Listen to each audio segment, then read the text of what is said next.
Welcome friends, welcome to study focus for exams. कैसे हो भी आप सभी? उम्मीद करते हैं कि आप सभी अच्छे होंगे। तो देखिए, आज आपका एग्ज़ाम था इलाहाबाद हाई कोर्ट का स्टेनोग्राफर का। ठीक है, सुबह वाली फर्स्ट शिफ्ट में स्टेनोग्राफर का एग्ज़ाम था और शाम वाली शिफ्ट में डी का था।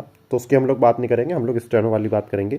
ठीक है, कि एग्ज़ाम का लेवल क्या था, क्या एक्सपेक्टेड कट ऑफ रह सकती है, अटेंडेंस कितने बच्चों ने पेपर दिया है, ठीक है, और कौन कौन सेफ जोन में, मतलब क्या एक्सपेक्टेड कट ऑफ, वही किसको अपने स्किल टेस्ट की प्रिपरेशन करनी चाहिए, स्किल टेस्ट लगभग कब तक हो सकता है। तो सारे जो भी आपके क्वेश्चन है वो इस वीडियो में आपको मिल जाएंगे। फिर आप अपने स्किल की प्रिपरेशन कर सकते हैं, या फिर आप अपने अगर मार्क्स कम है तो आप आने वाले एग्जाम की प्रिपरेशन कर सकते हो। ठीक है, तो चैनल पर नए हो, चैनल को सब्सक्राइब कर लेना, वीडियो चलेगी वीडियो को लाइक कर दीजिए और वीडियो को लास्ट तक जरूर देखिएगा।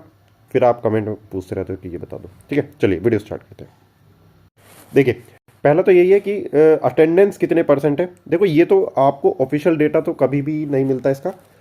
ठीक है, ये चीज़ आप देखोगे इनके एग्ज़ाम में, ये लोग कैंडिडेट कॉपी तक नहीं देते हैं ओएमआर शीट की। बहुत सारे एग्जाम्स में देते हैं, आपको मार्क्स पता नहीं चलते हैं कभी भी। फाइनल रिजल्ट में हालांकि पता बताते हैं, जब ये फाइनल रिजल्ट आ जाता है उसके भी 2-3 महीने बाद ये लिस्ट जारी करते हैं, तब पता चलता है। ठीक है, वो भी सिर्फ वही जो प्री क्वालिफाई कर देते हैं, तो वो उस पर बात नहीं करते। तो अभी हम बात करें अटेंडेंस कितने परसेंट है। तो देखिए, अटेंडेंस की आप बात करो, ये जो बच्चों ने हमें डेटा भेजा है उसी के अकॉर्डिंग, जैसे 24 बच्चों में से 24 में से कोई कह रहा था कि सर हमारे में 18 बच्चे आए थे। ठीक है, या फिर आप बोल सकते हो कि सर 24 में से 20 बच्चे आए थे। ठीक है, 24 में से 20, 24 में से 6 एबसेंट, मतलब वही आप देखो। अगर आप 24 का एवरेज लेकर चल रहे हो, क्योंकि लगभग शायद हमारे पास जो ज़्यादा बच्चे थे वो ग्रेटर नोएडा के साइड के थे। ठीक है, वेस्ट यूपी वाले, तो उनका सबका वहीं ग्रेटर नोएडा गया था। तो यहाँ पर अगर आप बात करो तो 24 में से उन्होंने सबने कहा कि सर हमारी क्लास में 16 थे, 16 से 20 बच्चे, किसी ने 18, किसी ने 22 भी बताए हैं, ऐसा नहीं है। तो ऑन एन एवरेज की अगर हम बात करें तो ये आपकी जो अटेंडेंस है ना, ये आपकी अटेंडेंस 70% के आसपास है। इससे कम तो नहीं होगी, 70% के आसपास ही चल रही होगी। 65 से 70% के आसपास ही आपकी अटेंडेंस रही है। ठीक है, ये आपकी अटेंडेंस रही है।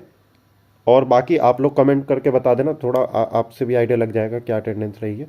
ठीक है, वरना लोग जो बच्चों ने हमें आइडिया दिया है उसी के अकॉर्डिंग हम बता रहे हैं, 65 से 70% के बीच में ये अटेंडेंस रही है आपकी। ठीक है, चलिए अब देखिए बात करते हैं पेपर का लेवल कैसा था। ठीक है, देखो पेपर के लेवल की अगर हम बात करें ना, अब जिन बच्चों का आज स्टेनो का एग्ज़ाम था वो बच्चे कल के दोनों शिफ्ट का पेपर देख कर गए हैं। शाम वाली शिफ्ट का भी देखा होगा क्लर्क वाला, और सुबह वाली शिफ्ट का भी देखा है। तो वो एक माइंडसेट बना के गए थे कि यार पेपर तो आसान आ रहा है और आसान ही पेपर आएगा। ठीक है, पर ऐसा हुआ नहीं। मतलब उसके कंपैरिजन में अगर आप बात करो तो पेपर अच्छा आया है थोड़ा। ठीक है, जैसा आपका कल ग्रुप सी का, मतलब ग्रुप सी वाला पूछा था, उसके मुकाबले में ये वाला पेपर थोड़ा अच्छा पूछा गया था। क्या पेपर ज़्यादा ही टफ था? नहीं, ज़्यादा टफ नहीं था, नॉर्मल पेपर था। अब टफ क्यों लगा? देखिए, पहली चीज़ तो ये है, ये आपको पता होगा कि जो बच्चे स्टेनो सीखते हैं उन्हें ज़्यादातर मैथ्स नहीं आती। ठीक है, अगर मैथ्स आती भी है तो नॉर्मल आती है, मतलब ऐसा नहीं है कि मैथ्स में बहुत ज़्यादा धुरंधर हैं कि वो 25 के 25 क्वेश्चन कर देंगे, ऐसा नहीं है। वो मैथ्स ऐसा है कि हाँ, एक एवरेज मैथ्स आती है उन्हें, मैक्सिमम की बात कर रहे हैं, अब कुछ परसेंट तो रहेगा। पर जब जहाँ पर भी देखोगे मैथ्स आएगी तो उन्हें ऑटोमेटिक यहाँ थोड़ा डर लग जाता है, और मैथ्स का अगर 4-5 क्वेश्चन भी ऊपर हो गए तो वो कहते हैं कि हाँ नहीं यार, पेपर तो हार्ड आया है। वैसे ही अगर आप बात करो हिंदी में भी, देखिए हिंदी में भी 3 से 4 क्वेश्चन अच्छे पूछे गए थे। सेम इंग्लिश में भी ऐसी था। ठीक है, जीएस में भी कल के मुकाबले में थोड़ा अच्छी जीएस पूछी गई थी।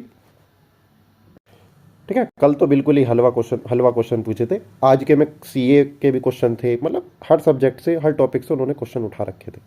ठीक है, तो ओवरऑल अगर आप पेपर की बात करो तो पेपर बैलेंस्ड पेपर बनाया गया था। और अगर हम रेट करें तो पेपर हम इजी टू मॉडरेट साइड में ही बोलेंगे। ठीक है, ये नहीं बोलेंगे कि नहीं यार मॉडरेट था या हार्ड था या ऐसा था, इजी टू मॉडरेट ही बोलोगे। क्योंकि चारों सेक्शन में देखो 3 से 4-5 क्वेश्चन थे। इजी टू मॉडरेट क्यों बोला गया है? क्योंकि देखो नेगेटिव मार्किंग तो है नहीं, सभी बच्चे 100 के 100 क्वेश्चन अटैम्प्ट करे हैं। मान लो किसी बच्चे को 70 क्वेश्चन, 60 से 70 क्वेश्चन आते थे मान लो किसी पेपर में, तो वो 30 क्वेश्चन तो अटैम्प्ट करके आएगा ना। अब 30 क्वेश्चन में यार कितने भी बेकार किस्मत होगी तो उसके 5-6-7 क्वेश्चन तो आराम से ठीक हो जाएंगे, तो वही उसके मार्क्स बन जाएंगे। नेगेटिव में तो जा नहीं रहे। ठीक है, तो इसलिए पेपर का लेवल इजी टू मॉडरेट वाला ही रहा है ओवरऑल। और आप देखोगे आराम से घर पे बैठ के जब आप सोल्व करोगे तो कुछ को लगेगा नहीं यार, कुछ को लगेगा कि नहीं यार मैंने हिंदी में 2 सिली मिस्टेक कर दी, मैंने इंग्लिश में सिली मिस्टेक कर दी। क्योंकि ऐसा भी होता है जब पेपर इजी होता है तो सिली मिस्टेक के चांसेस बढ़ जाते हैं। ठीक है, मैथ्स के हाथ 5 से 6 क्वेश्चन अच्छे थे, हिंदी में भी 1-2 क्वेश्चन, बाकी सारे ठीक ठाक थे, इजी टू मॉडरेट। ठीक, तो ये हो गया पेपर का लेवल, आप बोलो इजी टू मॉडरेट रहेगा। अब देखो एक्सपेक्टेड कट ऑफ की क्या बात करें। देखो एक्सपेक्टेड कट ऑफ की अगर हम बात करें तो जिनके भी मार्क्स, अब देखो किसी को कम लग सकती है, किसी को ज़्यादा। अब सेम मैं हर जब भी कट ऑफ की वीडियो बनाता हूँ यार, ये लाइन हमेशा आपको सुनने को मिली होगी कि कट ऑफ यूट्यूब पर 2 तरह की मिलती है, या तो मैक्सिमम कट ऑफ मिलती है या मिनिमम कट ऑफ मिलती है। समझ रहे हो। अब जो लोग अपने स्किल टेस्ट का बैच बेचेंगे वो कहेंगे हम कट ऑफ 50 पे चली जाएगी। ठीक है, जो लोग कहेंगे कि नहीं हमें तो वो मतलब रहेगा। कट ऑफ 2 ही तरह की कट ऑफ बनती है जो जिन्हें अपना कोर्स वगैरह देखना होता है। अगर आप हमारे अकॉर्डिंग आप बात करोगे एक्सपेक्टेड कट ऑफ की, तो अगर आपके मार्क्स 65 बन रहे हैं यूआर से, 65 प्लस माइनस 2 कर लो, 65 प्लस माइनस 2 अगर आपके मार्क्स बन रहे हैं, स्टेनो की हम बात कर रहे हैं। ठीक है, स्टेनो वाले पेपर में अगर आपके 65 प्लस माइनस 2 के अगर आपके मार्क्स बन रहे हैं तो आप लोग अपने स्किल टेस्ट की और टाइपिंग की तैयारी कर लीजिए। ठीक है, स्किल टेस्ट की और टाइपिंग की तैयारी शुरू कर दीजिए। ठीक है, अगर इससे ज़्यादा किसी के, मान लो किसी के 70 बन रहे हैं तो उसके तो अच्छे चांसेस है। 75 बन रहे हैं, 75 प्लस जितने ज़्यादा मार्क्स बन रहे हैं उसके अच्छे चांसेस हो जाएंगे फाइनल सिलेक्शन के। ठीक है, पर आपको स्किल टेस्ट के लिए 65 के आसपास इसकी कट ऑफ जाएगी, ऐसा हमें लगता है। पेपर का लेवल भी सब कुछ देख दाख के बच्चों से पूछ के ये हमें आइडिया लग रहा है कि 65 से इसके आसपास कट ऑफ जाएगी। इसका स्किल टेस्ट अच्छा होता है एसएससी के मुकाबले, टाइपिंग भी अच्छी होती है, तो इस पर थोड़ा विशेष ध्यान दो। बच्चे इसी में ही बाहर होते हैं, स्किल टेस्ट और टाइपिंग में। ठीक है, तो हमारे अकॉर्डिंग जो कट ऑफ है वो 65 प्लस माइनस 2 कर सकते हो। ठीक, अब देखिए बात करें कि स्किल टेस्ट कब तक होगा। जैसे आज आप मान के चलिए कि आज आपका एग्ज़ाम हुआ है 5 तारीख को, 5 जनवरी, तो इसका जो रिज़ल्ट आएगा ना वो 15 फरवरी के आसपास, 15 फरवरी तक आप लोगों का रिज़ल्ट आ जाएगा।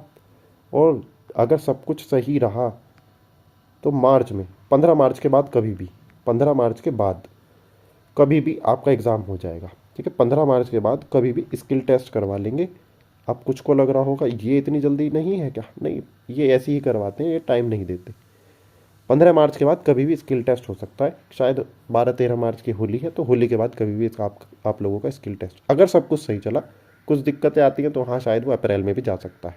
ठीक है, तो स्किल टेस्ट 15 मार्च के बाद, यानी कि मार्च के लास्ट में आपका स्किल टेस्ट चांसेस हैं होने के। तो आप लोग अपनी प्रिपरेशन स्किल टेस्ट की अच्छे से करिए। और लगभग उसी के आसपास जो बच्चे, अब कुछ बच्चे ऐसे हैं जो हमारे बैच से भी हैं, वो एसएससी स्टेनो में भी हैं, तो उनके लिए तो अच्छी अपॉर्चुनिटी है। एसएससी स्टेनो में भी हैं और एएचसी वाले में भी हैं, तो आप दोनों की प्रिपरेशन करिए। लगभग उसी के टाइम पर ही आप दोनों का, इन दोनों का स्किल टेस्ट होगा। ठीक है, तो एक ही प्रिपरेशन में दोनों काम हो जाएंगे। बस अब आपको अच्छे से और तैयारी करनी है। ठीक है, तो ये है। तो बाकी किसी का और कोई कमेंट हो तो कमेंट में बता दीजिएगा, कोई और डाउट हो तो। ठीक है, बस यही है। तो चलिए, चैनल पर नए हो तो चैनल को सब्सक्राइब कर लेना, वीडियो अच्छे लगे वीडियो को लाइक कर दीजिएगा। Thank you, thanks for watching.